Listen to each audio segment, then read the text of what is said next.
Agora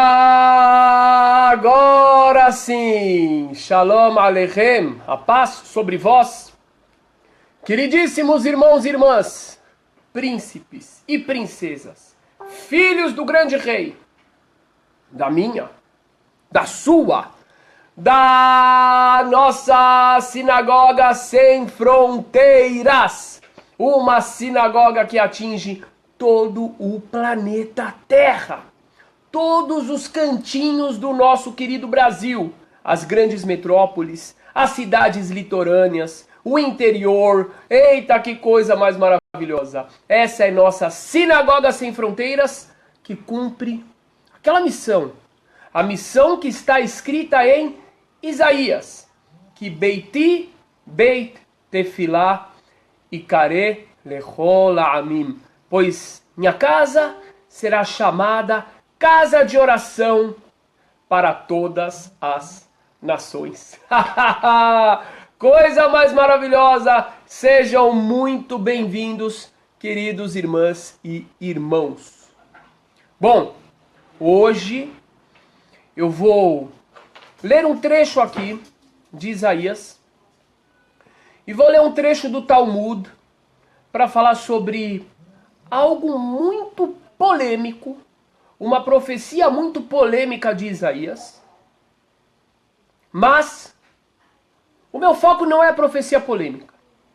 O meu foco é falarmos sobre um valor importantíssimo que está sendo deixado de lado por muitos crentes. Quando eu digo, não estou me referindo aos irmãos evangélicos somente, eu estou falando de pessoas que acreditam. Pessoas que acreditam nas escrituras, sejam cristãos, judeus e afins. É um valor que a gente tem que recuperar. Mas antes de mais nada, eu quero mandar aqui um grande abraço para um amigo nosso, um soldado de Israel que está nos assistindo nesse momento e vai ser em hebraico. Matan ach shelanu, na'im מאוד שמח שאתה אצלנו פה, שאתה רואה את השידור שלנו. כל הכבוד לך, יש לך אבא מקסים.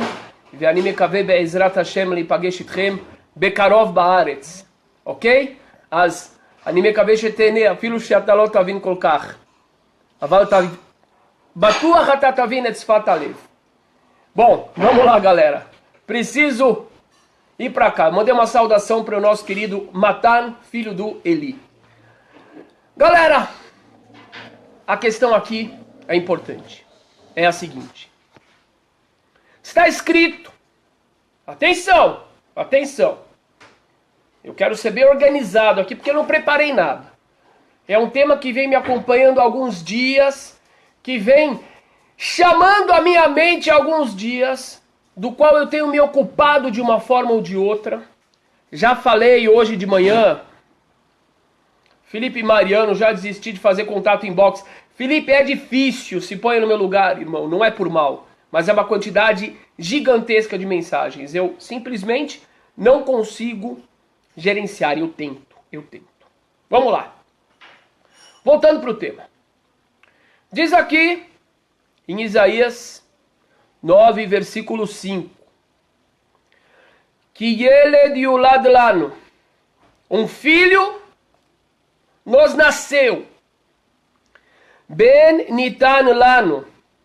Vatehi Misra al Shikmo. Um filho nos foi dado.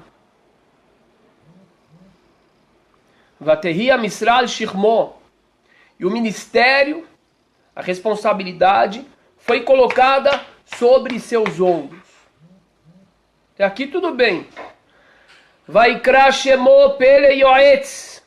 E seu nome foi chamado Pele Yoetz. O que significa isso? Significa um maravilhoso conselheiro. Um conselheiro fantástico, fora de série. Aqui a gente tem um aqui entre nós. Cadê ele? O Dr. Klepax. Um dos grandes psicólogos do Brasil. Maravilhoso conselheiro. Vamos lá, vamos continuar. El Gibor. El, muitos traduzem errado como Deus. Eu já venho cantando essa bola ultimamente. El não é Deus. Ele significa poder. É um poder espiritual. Mas não é Deus, necessariamente. El Gibor, um poder valente, poderoso e valente. Avi Ad, um pai. Ad significa até. Muitos traduzem como pai da eternidade, mas a palavra Ad significa até. É um pai até, ou seja, é alguém que vai ter uma missão parecida com a missão do pai e que vai durar. Sar Shalom, príncipe da paz. Lemarbe Amisrael Shalom Enketz. De tão grande que será o seu ministério e a paz não terá fim. Ou seja, é um negócio que não vai ter fim, é um negócio grandioso, muita paz e etc e tal. Olha lá o Moretel Holtz, que legal, bem-vindo. Juarez, bem-vindo. Ana Lígia, bem-vindo. Será que eu estou transmitindo no Gilberto Ventura de novo? Que eu estou vendo um monte de gente diferente. Meu Deus do céu, de novo eu estou fazendo isso. Deixa eu compartilhar para o Sinagoga Sem Fronteiras. Que engraçado, peraí. Eu estou novamente fazendo no lugar, entre aspas, errado. Não é errado, é ótimo, maravilhoso. Mas eu preciso compartilhar no Sinagoga Sem Fronteiras. Peraí. Tchan, tchan, tcharam, tcharam. E o pessoal deve estar esperando ali. Pronto, acabei de compartilhar ali. Tá, vamos lá. Continuando. Eu tô vendo tanta gente nova, falei, o que tá acontecendo? Já entendi. Publiquei na página errada, entre aspas. Então vamos lá, ele continua dizendo. Lemarbe Amisrael Shalom Enketz. De tão grande seu ministério, de tanta paz que ele trará, não haverá fim. É algo grandioso realmente. Essa criança que nasceu trará algo fora de série. Al-Kiseh David ve'al mamlachto, ele estará sobre o trono de Davi e sobre seu reino. Le'achinotal sa'ada, ele vai preparar esse reino, bemishpat, com justiça, com tzedakah, com fraternidade, justiça fraterna, de agora para sempre. Kinat Adonai Tsevaot ta'asezot. O zelo do Eterno dos Exércitos fará isso. Bom, os irmãos cristãos, e eu falo irmãos, e não falo com ironia nenhuma, eu tenho muitíssimos amigos cristãos, eu tenho muitíssimos amigos pastores e padres, e quem me conhece sabe disso, mas isso não significa que nós temos que necessariamente concordar com tudo. A boa amizade, a verdadeira amizade, o verdadeiro diálogo se dá quando existe a possibilidade de discordar. E ainda assim continuarmos amigos. Então, os irmãos cristãos normalmente dizem que aqui está se tratando de Jesus ou Yeshua. Por quê? Por vários motivos. Está escrito aqui que estamos falando de um menino que terá uma missão grandiosa. Existem algumas traduções, na minha opinião, equivocadas, porque se traduz El como Deus, se traduz Avi Ad, o pai de Ad. Ad significa que vai ter uma constância, uma sequência como algo eterno, mas tudo bem.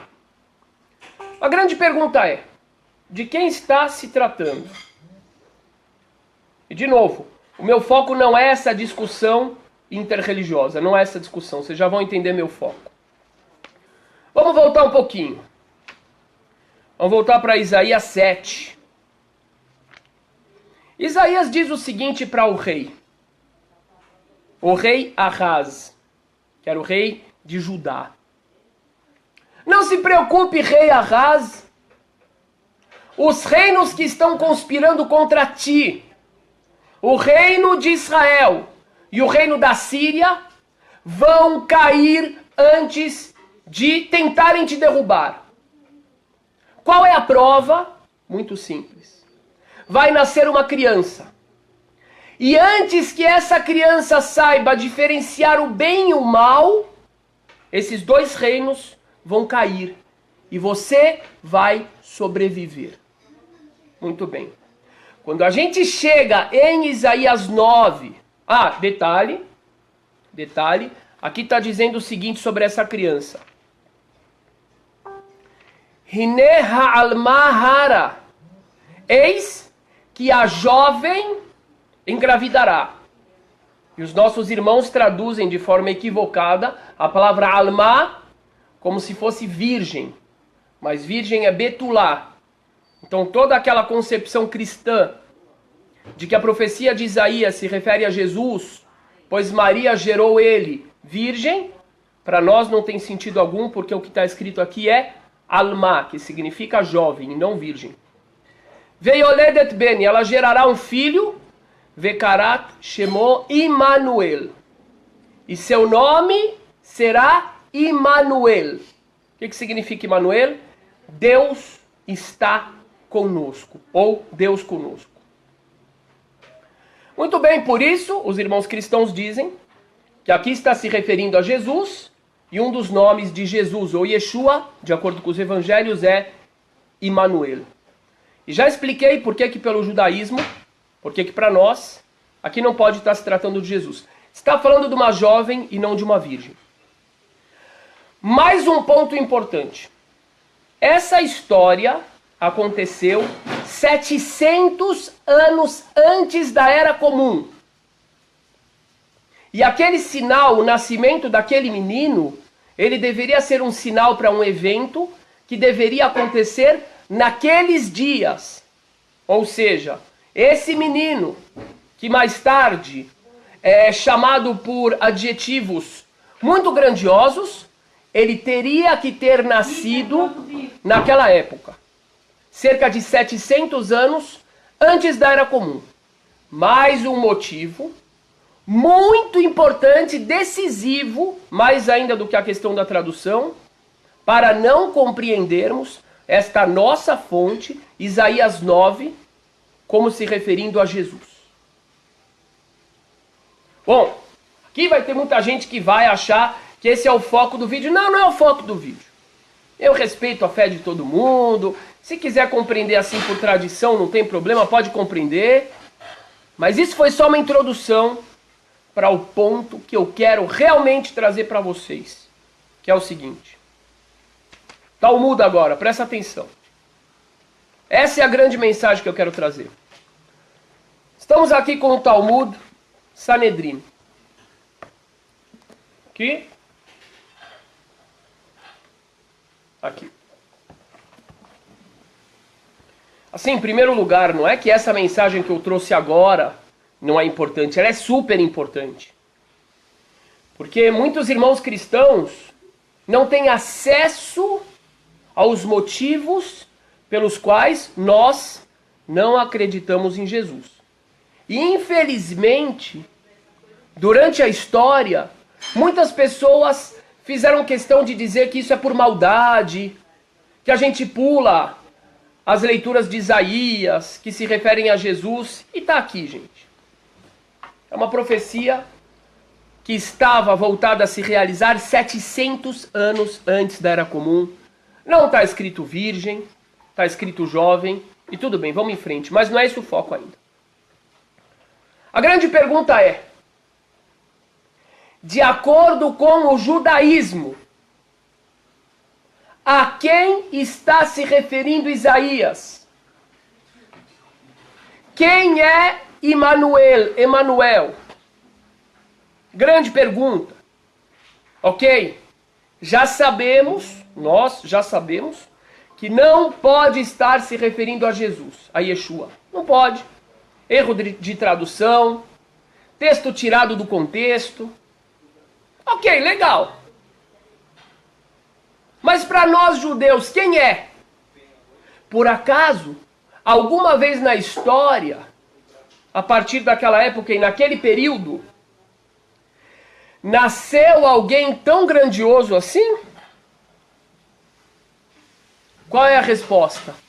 Qual é a resposta? Vocês vão ver agora, vocês vão ver que lindo, mas eu preciso aqui ler um comentário, meu Deus do céu. Boa noite, Irabi. Um abraço de Márcio, católico das comunidades do Padre Jaime. Meu respeito por vossa interpretação das Escrituras. Olha, esse Padre Jaime é um dos homens que eu mais admiro, pra vocês terem ideia. Um dos homens que eu mais admiro. Um dos responsáveis pelo Jardim Ângela, um bairro sofrido de lutadores, de batalhadores, de heróis, principalmente de mulheres heroínas, ter deixado de ser o mais violento do mundo. Muito honrado com seu comentário, Márcio. Muito honrado. Mas volta a questão. Não é Jesus, não tem como ser Jesus. Ok? E de novo, nosso ponto de vista. É quem então? Não nasceu ninguém naquela época com essa envergadura toda. É uma profecia que deu errado então? Hã? Prestem atenção que lindo. Vamos ler aqui. Amar Rabi Tanhum. Falou o Rabino Tanhum. Darash Bar Kapara. Investigou, elucidou o rabino chamado Bar Kapara, filho de Kapara, na cidade de Tzipori, no norte de Israel. Mipenema kol mem shebem tzateva patuach. Por que toda a letra mem, a letra M, que é usada no meio das palavras, ou no início das palavras, é aberta? E por que nessa palavra, nesse versículo que fala sobre esse menino maravilha, esse menino prodígio, por que é usado uma letra M fora do convencional? A letra M que é normalmente usada no final das palavras, que é a letra M fechada. Por que aqui mudou? Quem sabe hebraico entende o que eu estou falando, quem não sabe já pode compreender. Sempre que a gente tem uma letra M, mem, no fim da palavra, no hebraico, ela é maiúscula. É tipo um quadrado, é uma letra fechada. Só que a letra M, no início da palavra ou no meio da palavra, é uma letra M normal, que é aberta. Só que nesse caso, nesse versículo, tem uma palavra escrita com a letra M, final fechada, no meio da palavra. E esse rabino Bar Kapara, ele fez um estudo e ele perguntou: por que aqui, nesse caso, nessa profecia justamente, foi invertida? A letra M fechada foi colocada de um jeito aparentemente errado no meio de uma palavra. Resposta: Bikesh HaKadosh Baruch Hu la'asot Hizkiah Mashiach. Porque o Eterno, a gente vê nessa profecia. Olha lá, o meu amigo Mauro está colocando o M aberto e o M fechado para vocês compreenderem. Porque o Eterno, bendito seja Ele, Ele queria ter feito do rei Ezequias o próprio Messias, que era o filho do rei Ahaz. Tinha tudo, tinha todas as condições para o filho dele ser o Messias e ser portador de todas essas características grandiosas. Olha só, tinha tudo.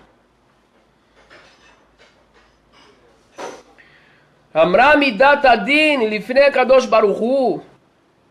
Falou o atributo da rigidez. Falou o atributo da severidade, o atributo espiritual, como se fosse um anjo.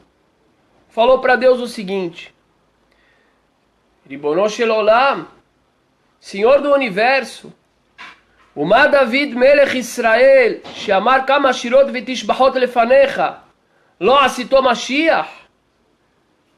Como é que o rei Davi, rei de Israel, que falou tantos louvores, que falou tantos cânticos para o Senhor, não mereceu, não teve o mérito de ter sido feito dele o Messias? Hizkiah, o rei Ezequias, Sheasita lo kol anissim alalu, que o Senhor fez para ele tantos milagres, Velo amar shirah lefanecha, e que não falou, não fez nenhum cântico para o Senhor, nasceu o Mashiach? O Senhor vai fazer dele o Messias? Lechach nistatem. Por isso, foi fechado. Foi fechado o quê? A oportunidade. E por isso diz o Bar Kapara que a letra Mem, que é fechada, foi colocada no lugar não usual da palavra, para indicar que houve uma possibilidade aberta. Todo o contexto histórico, todos os milagres, toda a situação era propícia para a revelação do Mashiach. O filho do rei que tinha nascido tinha todo o potencial para ser esse indivíduo. Porém, faltou uma coisa. Faltou ele reagir, faltou ele reconhecer a benesse, a bondade que o Eterno estava fazendo com o povo. Ezequias tinha sido salvo de uma grande invasão. O povo de Israel tinha sido salvo de uma grande invasão, de uma grande destruição. O reino do norte de Israel já tinha sido destruído. O reino da Síria, que queria invadir Judá junto com Israel, já tinha sido destruído. E o que o rei fez? Ele não fez o mínimo. Ele não fez a parte dele. E por isso, aquela profecia que em potencial podia se cumprir, não se cumpriu. Olha que impressionante essa explicação. Então os irmãos cristãos dizem o quê? Eles falam aqui que está se referindo a Jesus. Por quê? Porque está falando de um ser sobre-humano. Nós dizemos não. O texto está falando de um período 700 anos antes da Era Comum. O texto não está falando de virgem, está falando de jovem. Ah!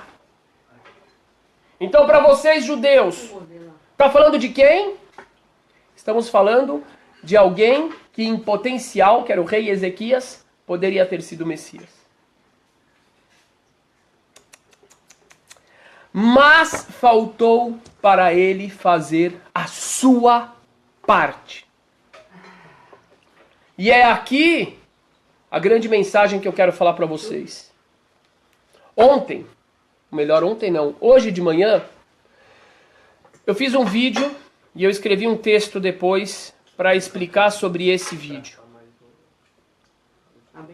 E nesse vídeo eu falei o seguinte, é engraçado.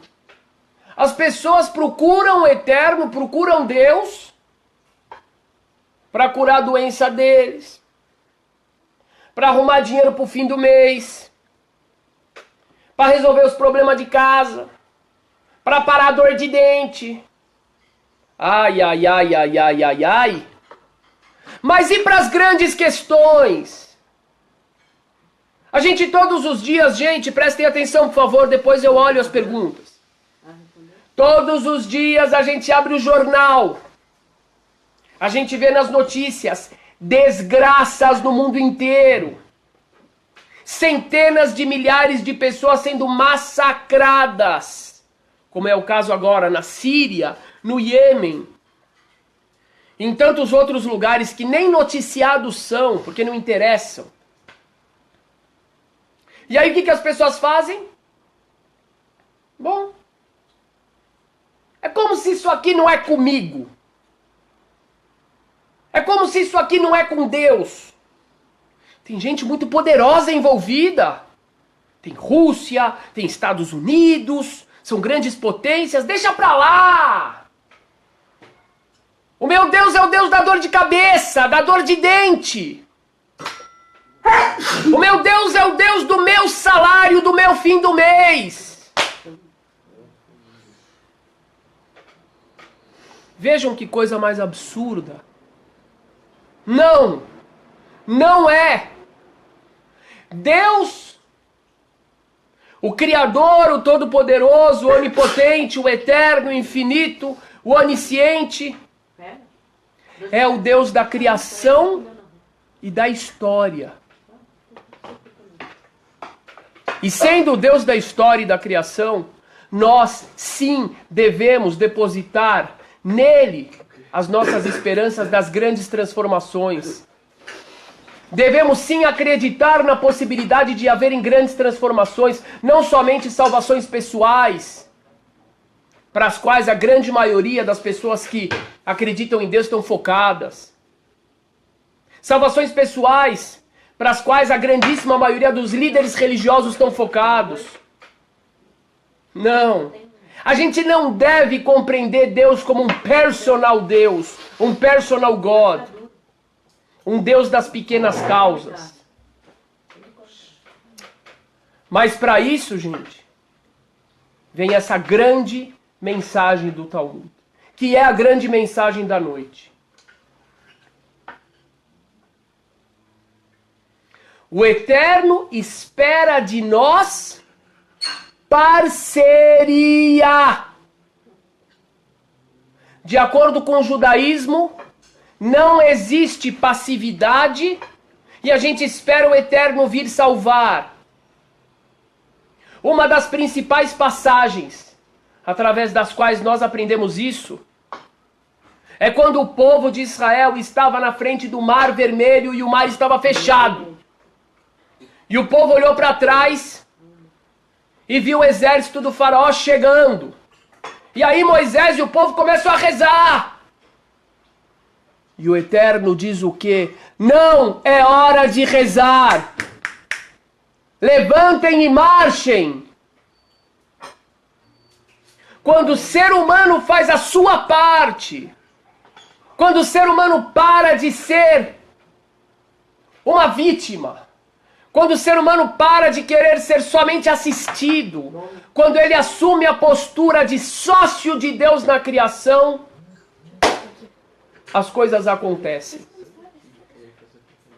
Se o ser humano nem mesmo uma canção ele pode fazer para reconhecer a salvação divina, ele não é merecedor dessa salvação. Nesse momento, eu tenho um foco específico. Muito específico,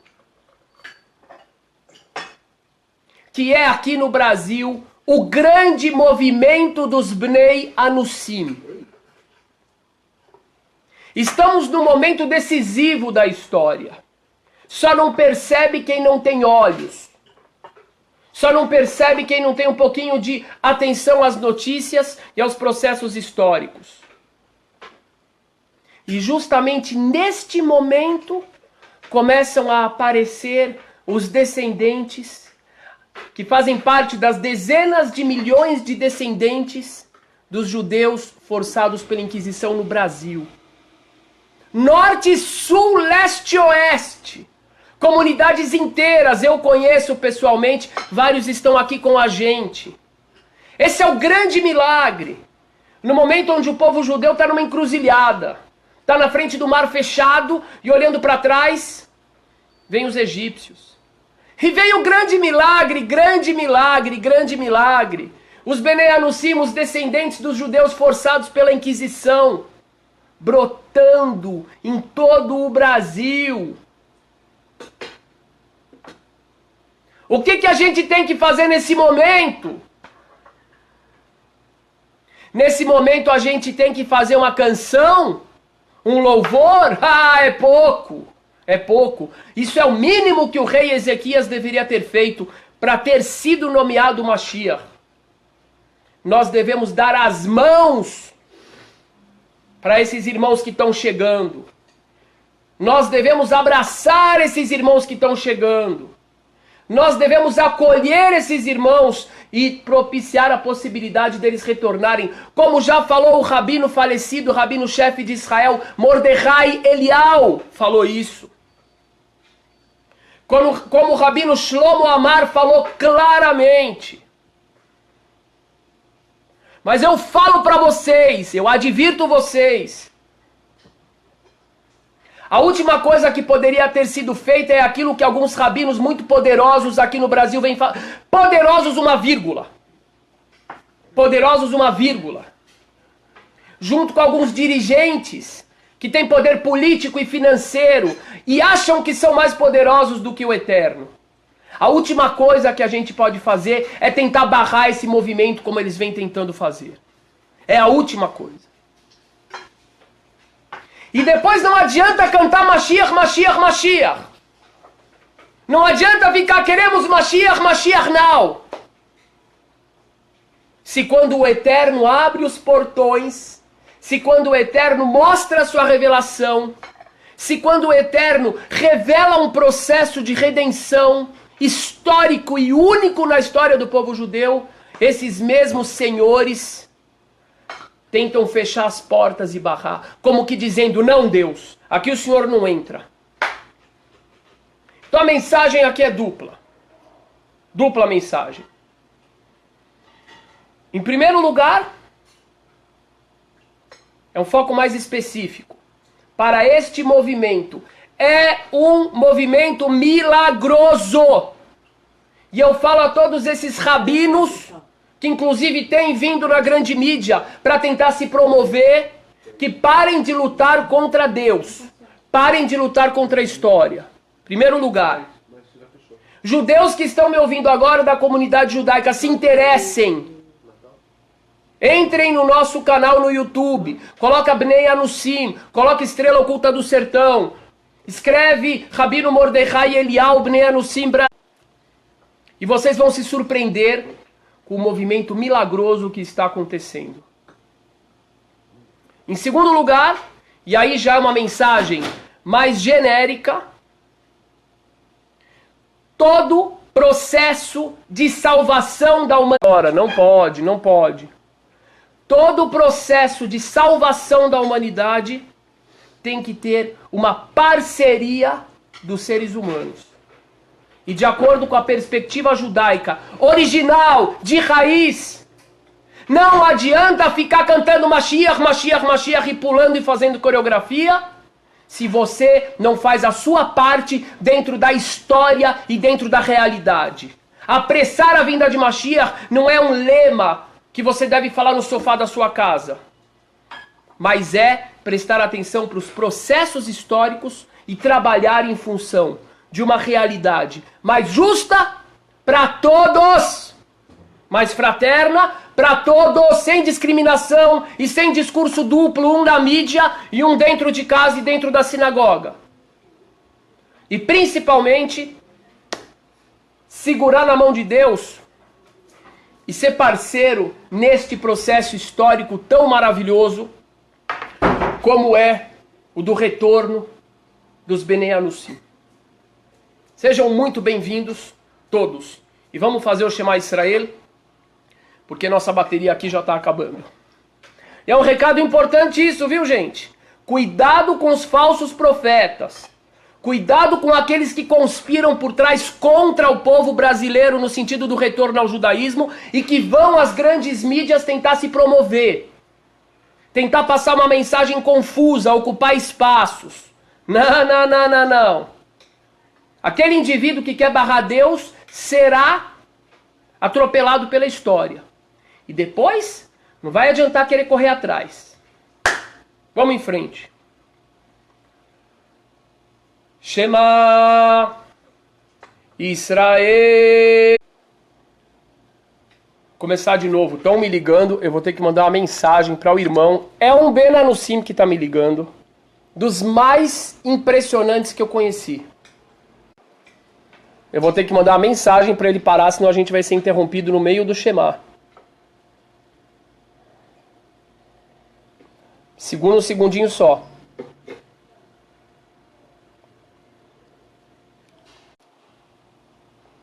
Tá caindo toda hora, né?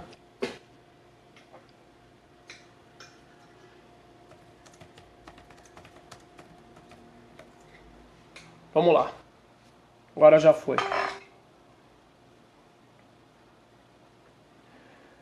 Shema Israel, Adonai Eloheinu Adonai Echad. Baruch Shem Kevod Malchuto Le'olam Va'ed.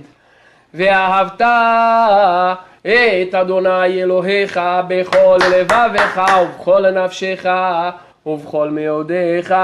והיו הדברים האלה אשר אנוכי מצווך היום על לבביך, ושיננתם לבניך ודיברת בם בשבתך בביתך ובלכתך בדרך ובשוכבך ובקומך, וקשרתם לאות על ידיך, והיו לטוטפות בין עיניך, וכתבתם על מזוזות ביתך ובשעריך. Essas palavras têm que parar. Pessoas têm que parar de falar elas como se fosse gritinho de torcida. Ou como se fosse uma mandinga, como se fosse uma superstição para se proteger, ou para cumprir sua obrigaçãozinha. Quando a gente fala, ouve Israel, o Eterno é nosso Deus, o Eterno é um, a gente está falando de algo muito poderoso. E toda vez que a gente fala sobre o poder de Deus, a grande meta dessa fala e dessa conscientização é nos conscientizarmos do nosso poder que emana dele. E junto com esse poder vem a responsabilidade e o senso de missão. Ouve Israel não é grito de torcida, não é letra de canção, é uma declaração de compromisso e de consciência. Vamos lá. Eu agradeço Ana Knis e todos os amigos que estão compartilhando esse vídeo. E peço aos irmãos que nunca entraram no Sinagoga Sem Fronteiras que entrem lá, porque por algum motivo curioso hoje, sem querer, eu postei no Gilberto Venturas. Não é aqui que eu costumo fazer as transmissões. E amarás o Eterno teu Deus com todo o teu coração, com todo o teu espírito e com todo o teu poder. Poder! Eu tô bravo.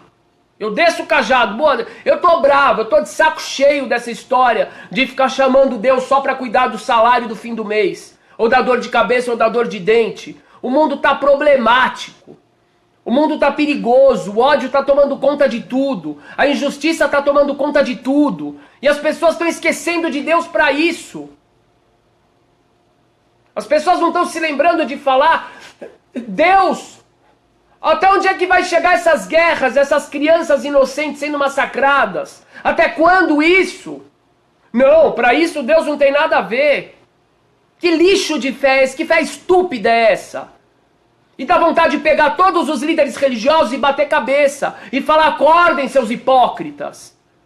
O que vocês querem? Uma redenção verdadeira? Uma redenção verdadeira não vai acontecer se o bolso dos seus fiéis estiver cheio, se os casamentos deles estiverem bons. Não é isso que é a redenção verdadeira. Não vai ter redenção verdadeira enquanto a gente não se importar com aquelas crianças, com os velhos, com os homens, mulheres que estão sendo massacrados por interesses nojentos de indústrias bélicas, interesses nojentos de produção de armas e de sei lá mais o que. Não vai ter redenção nenhuma, porque o ser humano não vai merecer redenção nenhuma. E de acordo com a visão judaica, Deus não é assistencialista. Deus quer que o ser humano se incomode com essa situação ruim, se esforce para mudar essa situação ruim. Essa é a grande mensagem do Talmud. A profecia não deu certo, não deu certo. Não adianta tentar interpretar de uma forma descontextualizada, não dá certo. A grande resposta é, o homem não fez o seu papel, não vai dar certo. Sejamos ativos na fé. Fé proativa, juntos.